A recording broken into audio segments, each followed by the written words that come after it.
Hello everyone, welcome back to the channel. आज हम बात करेंगे साइंस के मोस्ट इम्पोर्टेंट क्वेश्चंस को, वन लीनियर क्वेश्चन जो हम करेंगे। और आज की क्लास में से 2 से 3 नंबर आपके पक्के होने वाले हैं। साइंस की जो हम वंदे भारत सीरीज चला रहे हैं उसी का यह एक क्रम है। उसी में पार्ट 2 में हम आज डिस्कस करेंगे साइंस के one linear most important question जो बार बार पूछे जाते हैं, उनको डिस्कस करेंगे। और यह मैं जारी रखूँगा। कम से कम हम 1000 से 1500 के लगभग क्वेश्चन MCQ डिस्कस करने वाले हैं, तो इसको आप बिल्कुल मिस ना कीजिए। अगर आप रेलवे की तैयारी कर रहे हैं तो यह इम्पोर्टेंट आपके लिए हो सकता है। चलिए वीडियो शुरू करते हैं। सबसे पहले देखिए, कार्य का मात्रक क्या होता है, यह सब आपको बताना है। कार्य का मात्रक होता है वह होता है जूल। देखिए इसका आंसर है जूल। तो दोस्तों पहले आपको कर लेना है, उसके बाद मैं आपको आंसर दिखाऊंगा। उसके बाद देखिए, प्रकाश वर्ष किसका मात्रक है, ये आपसे पूछा गया है। तो प्रकाश वर्ष है, यह दूरी का मात्रक है, दूरी को इसमें नापा जाता है। और प्रकाश वर्ष क्या होता है, एक वर्ष में लाइट के द्वारा तय की गई दूरी को प्रकाश वर्ष कहते हैं। तो दोस्तों ये आपको याद रखना है। ल्यूमेन किसका मात्रक है, ल्यूमेन जो मात्रक है वह किसका है आपको बताना है। यह है ज्योति फ्लक्स का मात्रक। ये आपको याद जरूर रखना है, मोस्ट इम्पोर्टेंट है ल्यूमेन। मेरे ALP के क्वेश्चन में ल्यूमेन की पूछा गया था, इसका मात्रक क्या होता है, तो ज्योति फ्लक्स आपको याद रखना है। क्यूरी किसकी इकाई है, ये आपसे पूछा गया है, तो ये मैं आपको बता दूं, यह रेडियो एक्टिविटी की इकाई है। इसको रेडियो एक्टिव धर्मिता भी बोलते हैं आप, उसकी इकाई है। और ये मैडम क्यूरी जिन्होंने रेडियम की पदार्थ की खोज की थी, उन्हीं के नाम पर क्यूरी इकाई रखी गई है। 5वां क्वेश्चन है, पदार्थ के संवेग और वेग के अनुपात से कौन सी भौतिक राशि प्राप्त की जाती है। तो देखिए, पदार्थ के संवेग और वेग के अनुपात से, संवेग का फॉर्मूला क्या होता है आप सब जानते हैं, P/mv होता है। और वेग का फॉर्मूला आपको बताना होगा, वो होता है स्पीड अपॉन समय ही होता है इसका। वेग में स्पीड परिवर्तन की दर को ही संवेग कहते हैं, ये भी आपने। तो इसका जो आंसर होगा, या इसका आंसर होने वाला है द्रव्यमान। और अगला क्वेश्चन जो देख लेते हैं हम, वह है दोस्तों देखिए, जल में तैरना न्यूटन की गति के किस नियम के कारण संभव है। आप जल में तैरते हैं, वह न्यूटन की किस गति के नियम के कारण संभव है, वह है तृतीय नियम के। तृतीय नियम क्या होता है दोस्तों, यह आपको बताना है। आपको इसमें कमेंट में आंसर जरूर देना है कि तृतीय नियम क्या होता है।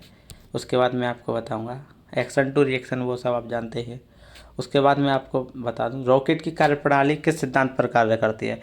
रॉकेट जो उड़ता है वह किस पर कार्य करता है, वह भी संवेग के ही नियम पर, संरक्षण कंजर्वेशन ऑफ मोमेंटम, संवेग का संरक्षण, उस पर कार्य करता है यह।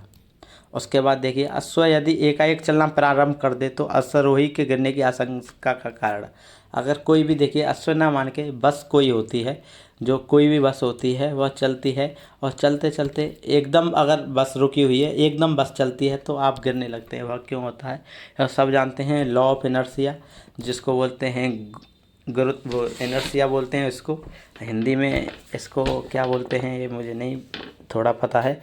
इनर्शिया में क्या होता है, कोई वस्तु अगर रेस्ट में है तो वह रेस्ट में ही रहेगी, और कोई वस्तु अगर मोशन में है तो वह मोशन में ही रहेगी। तो इसमें क्या होता है, जो बस होती है वह रेस्ट में होती है उस समय, तो जब आगे चले जाती है तो आपकी बॉडी रेस्ट में ही रहना चाहती है, इसलिए आप गिर जाते हैं। इसी प्रकार जब बस एकाएक रुक जाती है तो आप आगे चले जाते हैं, क्योंकि बस की जो गति होती है वह आगे की तरफ होती है, तो आपकी बॉडी भी आगे जाने की तरफ करती है। जब एकाएक ब्रेक लगती है तो आप आगे की तरफ भागते हैं, और जब एकाएक स्टार्ट होती है तो आप पीछे की तरफ भागते हैं। इसका यह नियम है, न्यूटन का फर्स्ट नियम भी इसको कहते हैं आप। तो इसका जो आंसर होने वाला है वह यही होने वाला है, विश्राम जड़त्व इसको बोलते हैं, रेस्ट ऑफ इनर्शिया बोलते हैं जिसको। और एक होता है मोशन इनर्शिया, जिसमें इनर्शिया इन मोशन, जिसमें क्या है बस चल रही है और एकाएक रुक जाए उसको मोशन इनर्शिया, और जो रुकी हुई है वो चल दे उसको रेस्ट इनर्शिया। ये आपको याद रखना है। कालीन की सफाई के लिए यदि उसे छड़ी से पीटा जाए तो उसमें कौन सा नियम लागू होता है, तो आपको सबका पता है यही नियम उसी में भी लागू होता है, गति का पहला ही नियम। समुद्र में प्लवन करते आइसबर्ग का कितना भाग समुद्र की सतह से ऊपर रहता है। ये इंपॉर्टेंट क्वेश्चन है, बार बार क्वेश्चन पूछे जाते हैं। ये जो इम्पोर्टेंट, बहुत ही इंपॉर्टेंट क्वेश्चन है, लगातार इसमें से पूछा जाता है, तो ये आपको ज़रूर याद रखने हैं। तो जब समुद्र में जो होता है वह 1/10 भाग होता है। 1/10 भाग जो भी आप देखेंगे तो उसमें क्या है, आइसबर्ग का 1/10 भाग, 10 भाग नीचे रहेगा, तो 9 भाग नीचे रहेगा, तो 1 भाग ऊपर रहेगा। इसी हिसाब से इसमें 1/10 भाग रहता है। उसके बाद में देखिए, प्रकाशीय वोल्टेज सेल के प्रयोग से सौर ऊर्जा का रूपांतरण करने के लिए का उपयोग होता है। तो प्रकाशीय ऊर्जा का ही प्रयोग होता है, प्रकाशीय वोल्ट सेल के प्रयोग से सौर ऊर्जा को बनाने के लिए। स्वचालित वाहनों में द्रव चलित ब्रेकों का इस्तेमाल वस्तुतः किस नियम का सीधा अनुप्रयोग है? द्रव चलित मतलब जो होती है हाइड्रोलिक ब्रेक होती हैं, उन्हीं को द्रव चलित ब्रेक कहा गया है। तो जिसमें होता है पास्कल का नियम इसमें फॉलो किया जाता है। जेसीबी वगैरह आपने देखी होंगी, उसमें भी ये सब फॉलो की जाती हैं। जब दूध को प्रबल ढंग से मथा जाए तो उससे क्रीम किस कारण से अलग हो जाती है? दूध को जब मथते हैं बहुत ज़्यादा तो उससे क्रीम अलग हो जाती है, क्योंकि उसमें लो आपका अपकेंद्रीय बल लगाया जाता है, जिसकी वजह से उसकी क्रीम अलग हो जाती है, साइड में जम जाती है। आपने देखी होगी, वह होती है अपकेंद्रीय बल के कारण। जेट इंजन किसके संरक्षण के सिद्धांत पर कार्य करता है? देखिए रिपीट क्वेश्चन है, आपसे पूछा गया है किसके संरक्षण पर। अभी हम इसको डिस्कस कर चुके हैं, वही आपको बता देना है। रेखीय संवेग, रेखीय संवेग मतलब लीनियर मोमेंटम आप इसको बोल सकते हैं, उसके संरक्षण के सिद्धांत पर कार्य करता है जेट इंजन। किसकी तुल्यकारी उपग्रह की पृथ्वी की सतह से ऊंचाई लगभग कितनी होती है?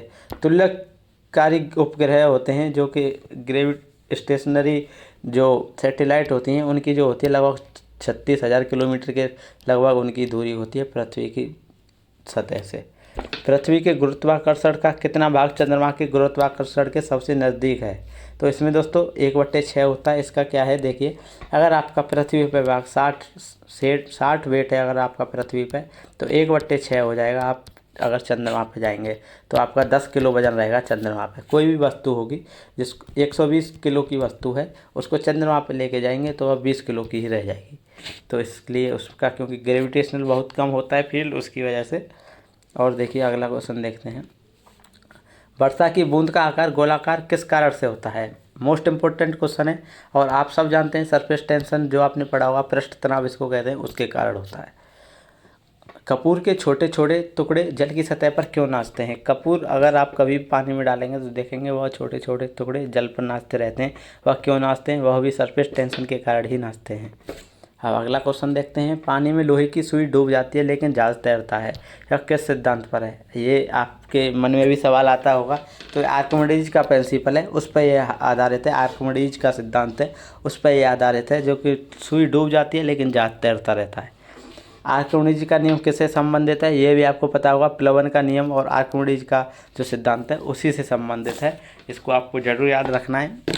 इससे भी मेरे एग्जाम में एक क्वेश्चन आया था, एलपी एग्जाम में।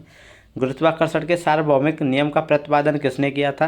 तो ये आइंस्टीन ने किया था, और उसका न्यूटन ने किया था, माफ़ कीजिएगा। उसका क्या था गुरुत्वाकर्षण का? G बराबर m1।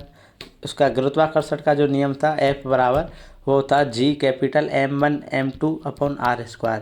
मतलब कोई भी दो वस्तु हैं, उनके बीच की जो दूरी होती है उसका स्क्वायर और इसके मास का गुणनफल ही उसका जो होता है गुरुत्वाकर्षण के सार्वभौमिक नियम का होता है। उसके बाद में कौन सा एक के द्रव्यमान के पिंड पर कार्यशील पृथ्वी के गुरुत्वाबल का सही मान है? तो देखिए कोई भी, आप सब जानते हैं, पृथ्वी जो भी कोई चीज़ होती है उस पर 9.8 आपने गुरुत्वाकर्षण की वो देखी होगी, वैल्यू यही होती है। तो कोई भी वस्तु होती है उस पर इतना न्यूटन बल तो लगेगा पृथ्वी के गुरुत्वाकर्षण के कारण।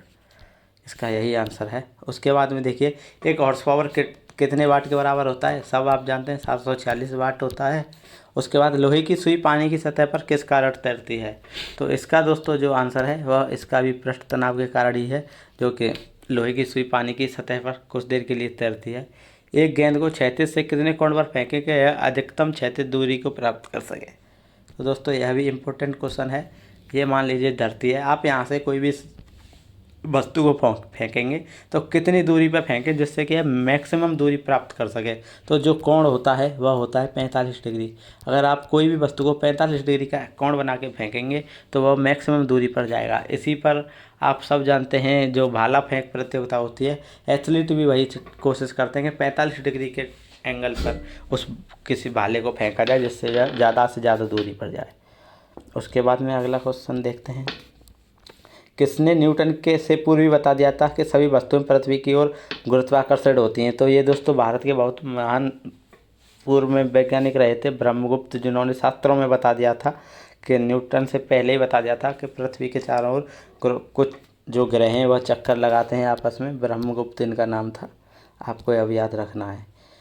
क्रिकेट की गेंद को किस कोण से मारा जाना चाहिए कि ताकि वह अधिकतम दूरी तक जाए। तो वही क्वेश्चन है दोस्तों, सेम क्वेश्चन। 45 डिग्री आप मारेंगे तो मैक्सिमम दूरी पर जाएगा। ऊर्जा ऊष्मा एक प्रकार की ऊर्जा जिसे कार्य में बदला जा सकता है। इसका प्रत्यक्ष प्रमाण सबसे पहले किसने दिया? तो रमफोर्ड ने इसका दिया था सबसे पहले प्रत्यक्ष प्रमाण। अगला क्वेश्चन है, किस वैज्ञानिक ने सर्वप्रथम बर्फ के दो टुकड़ों को आपस में घिसकर पिघाल दिया था? तो दोस्तों जब पिघलते हैं तो एनर्जी प्रोड्यूस होती है, इसकी वजह से बर्फ के दो टुकड़े पिघलते हैं। उसको जो किया था वह किया था वैज्ञानिक थे डेवी, उन्होंने किया था। इसका आंसर होगा डेवी। अब अगला क्वेश्चन देखते हैं। देखिए, वाष्प इंजन में उबलते हुए जल का तापमान किस कारण से उच्च हो सकता है? तो दोस्तों बॉयलर के अंदर जो होता है, एक बार फिर देख लेते हैं। वाष्प इंजन में उबलते हुए जल का तापमान किस कारण से उच्च हो सकता है? बॉयलर के अंदर उच्च दाब होता है, क्योंकि जब प्रेशर ज़्यादा होगा तो टेम्परेचर ज़्यादा होगा। ये आपको एक इक्वेशन है जिसमें प्रेशर अगर आपका बढ़ेगा तो टेम्परेचर भी ऑटोमेटिक डायरेक्टली प्रोपोर्शनल होता है, तो टेम्परेचर भी बढ़ता है। ताप युग्म तापमापी मतलब थर्मोकपल थर्मोमीटर किस सिद्धांत पर कार्य करते हैं? तो जो भी थर्मोमीटर होते हैं वो सीबेक के प्रभाव पर कार्य करते हैं। मोस्ट इम्पोर्टेंट क्वेश्चन है, आपको याद रहना चाहिए कि जो भी थर्मोमीटर होते हैं वह किस पर कार्य करते हैं? सीबेक इफेक्ट, जिसको सीबेक का प्रभाव भी बोलते हैं। उसके बाद में टोटल रेडिएशन पायरोमीटर किस सिद्धांत पर कार्य करते हैं? पूर्ण विकर्ण उत्तरमापी जो हैं वह किस सिद्धांत पर कार्य करते हैं? वह स्टीफन के नियम पर। और पायरोमीटर से बहुत ज़्यादा टेम्परेचर को नापा जाता है। पायरोमीटर से सूरज का टेम्परेचर हुआ और बहुत जो विषय ज़्यादा होता है, जैसे 5000 10,000 टेम्परेचर जो नापने काम आता है वह होता है टोटल रेडिएशन पायरोमीटर, जिसको स्टीफन के नियम पर कार्य किया जाता है। और नॉर्मल जो हम नापते हैं जो थर्मोमीटर, वह सीबेक के प्रभाव पर कार्य करते हैं। दूर की वस्तुएं जैसे सूर्य आदि का ताप किस तापमापी के द्वारा मापा जाता है? तो वही क्वेश्चन है दोस्तों, वह भी होगा पूर्ण विकर्ण उत्तरमापी या पायरोमीटर आप इसको बोल सकते हैं, उसके द्वारा नापा जाता है टोटल रेडिएशन पायरोमीटर। तो आज 50 क्वेश्चन हम डिस्कस करेंगे, फिर 50 अगली वीडियो में करेंगे और मैं लगातार रखूँगा। ये इंपॉर्टेंट क्वेश्चन है, एक बार फिर मैं आपको बता दूँ। कितना तापमान होने पर पाठांक सेल्सियस और फारेनहाइट तापमापी एक ही होंगे? मतलब इसमें पूछा गया, याद रखना है, -40 डिग्री। इस पे दोनों जो पैमाने होते हैं टेम्परेचर सेम रहता है, ये आपको याद रखना है। -40 सेल्सियस पैमाने पर 0 डिग्री फारेनहाइट स्केल के कितने डिग्री के बराबर होगा? तो ये सब आपको पता होना चाहिए। जो होता है 32 डिग्री फारेनहाइट होता है, 32 डिग्री से शुरू होता है, सेल्सियस 0 डिग्री से शुरू होता है, तो इसकी 0 की वैल्यू 32 के बराबर होती है। मानव शरीर का तापमान 98.6 फारेनहाइट होता है, सेल्सियस में यह कितना होगा? 32 डिग्री सेल्सियस 37 डिग्री सेल्सियस होता है। अति लघु समय अंतरालों को सही मापने के लिए किसका प्रयोग किया जाता है? बहुत छोटे जो होते हैं समय अंतराल, उनको नापने के लिए जो किया जाता है एटॉमिक वॉच का प्रयोग किया जाता है। परमाणु घड़ी का वाच जिसको बोलते हैं, उसके द्वारा बहुत सूक्ष्म समय अंतरालों को नापा जाता है। एक मनुष्य का तापक्रम 60 डिग्री सेल्सियस है, तो उसका फारेनहाइट में क्या होगा? तो दोस्तों इसका एक फार्मूला होता है F-32/180 बराबर के C/100। इससे आप इसको निकालेंगे तो इसके द्वारा आप निकाल पाएंगे इसका पूरा फारेनहाइट। सेल्सियस की वैल्यू वहाँ रख देंगे तो फारेनहाइट आपका आ जाएगा। तो किस ताप पर अधिकतम होता है? तो देखिए इसमें डेंसिटी का मैं आपको बता दूं। डेंसिटी के लिए जो ग्राफ बनता है इस प्रकार से बनाएंगे आप। तो जो सबसे ज़्यादा डेंसिटी होती है वह 4 डिग्री सेल्सियस पर होती है। और बात करें वॉल्यूम की, वॉल्यूम सबसे जो कम होता है वह होता है 4 डिग्री सेल्सियस पर। या टेम्परेचर स्केल है या वॉल्यूम स्केल है, तो यहाँ देखेंगे 4 डिग्री सेल्सियस पर सबसे कम होता है। इसमें आपको क्या करना है, इस प्रकार से ग्राफ V बना देंगे और यहाँ 4 डिग्री सेल्सियस, मतलब वॉल्यूम सबसे कम इधर, और जहाँ वॉल्यूम कम वहाँ डेंसिटी सबसे ज़्यादा। ये आप डायरेक्टली याद रख सकते हैं। साइकिल के ट्यूब अधिकांश गर्मियों में क्यों फटते हैं? ये सब जानते हैं। गर्मी में क्या होता है, टायर ट्यूब फट जाता है। गर्मी के कारण क्या होता है दोस्तों, मॉलिक्यूल्स की जो एक्टिविटी होती है बहुत ज़्यादा जल्दी इधर उधर होती है, तो एक दूसरे से दीवार से ज़्यादा टकराते हैं। इसी के कारण बहुत ज़्यादा टेम्परेचर की वजह से इनमें रैंडमनेस बढ़ जाती है, उसकी वजह से ट्यूब फट जाते हैं। किसी झील की सतह पर पानी बस जमने वाला है, झील के अधस स्थल में जल का तापमान क्या होगा? 4 डिग्री सेल्सियस। ये आपको याद होना चाहिए, 4 डिग्री सेल्सियस। उसके बाद में देखिए ऊष्मा के संरक्षण की किस विधि में पदार्थ के अणु एक स्थान से दूसरे स्थान तक स्वयं नहीं जाते हैं? तो चालन जो होती है उसमें अणु नहीं जाते हैं। चालन की बात की जाए, कोई भी आप लेंगे, चालन की जो विधि होती है उसमें ऊष्मा के कण एक दूसरे से ट्रांसफ़र करते हैं, इधर उधर नहीं जाते हैं वह। द्रव तथा गैसों में ऊष्मा का स्थानांतरण किस विधि द्वारा होता है? द्रव और गैसों में जो होता है वह संवहन द्वारा होता है।